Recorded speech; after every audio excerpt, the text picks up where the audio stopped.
When you're taught to swing a golf club, you're often told that feel and real are two different things. So what you're feeling in your golf swing isn't actually what's happening in the 3D space.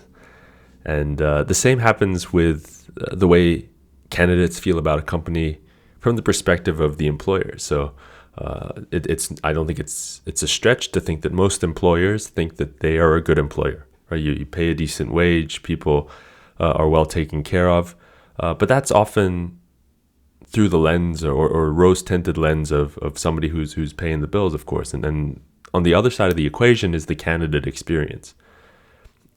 Many times, anecdotally, we've heard that you get candidates who love a company, who are excited to apply, but somewhere along the process, the hiring process, whether it's the messaging around the emails that they get to invite them in, the actual individual sitting across them during the interview, the way that the job offer looks, the salary, the comp standards and things like that, all those things play into the candidate experience throughout the hiring process. And a company that screws up any part of that process is really ruining the experience for the candidate, but also ruining the reputation of themselves as an employer. And so it's very important that companies in this day and age, where it's so easy for candidates to go and talk about a negative experience that they've had online through a Glassdoor or other platform, to make sure that they've got a good grasp on exactly what is happening at the candidate level as they go through the hiring process at an organization. And remember that it starts right from what does the job description look like. An exciting company can really ruin an opportunity just by having the wrong kind of tone in the job description that they're putting out there. Are they highlighting enough of the growth opportunities? Are they showcasing things like investments in diversity, different things that the marketplace we know appreciates today? Job descriptions are the start, and then it goes through every single step of the process all the way through the onboard.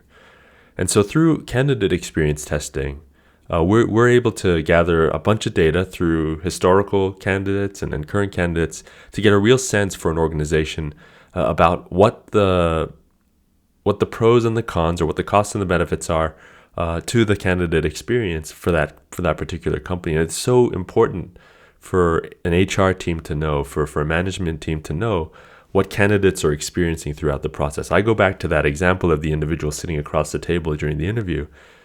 So many times companies or experiences for candidates are ruined just by the wrong individual sitting across the table. You can put a ton of work as an organization, as an employer, into all the brand codes around making sure that your candidate experience is great on paper. And when you have somebody that thinks that they're portraying or highlighting these brand codes sitting across the table at the interview, but maybe isn't, or they're coming across as something that they didn't realize they were coming across as, you can ruin a very important and crucial part of the interview process. And you got to remember, in this market, that the labor and workers have a myriad of choices when it comes to who they work for, and so they're going to find ways to pick and choose and prod at the different parts of the hiring process that they can, because options are nearly unlimited at the moment. So going back to why candidate experience testing is so important, it's crucial that hiring teams and managers know what the objective. It's subjective because it's still somebody's opinion or group's opinion, but on an aggregate basis, on an average basis, you're going to get a real idea of where the good parts of your hiring process are and where the parts of the hiring process need work. Is the perception that the marketplace is receiving of your candidate experience the one that you actually want to portray?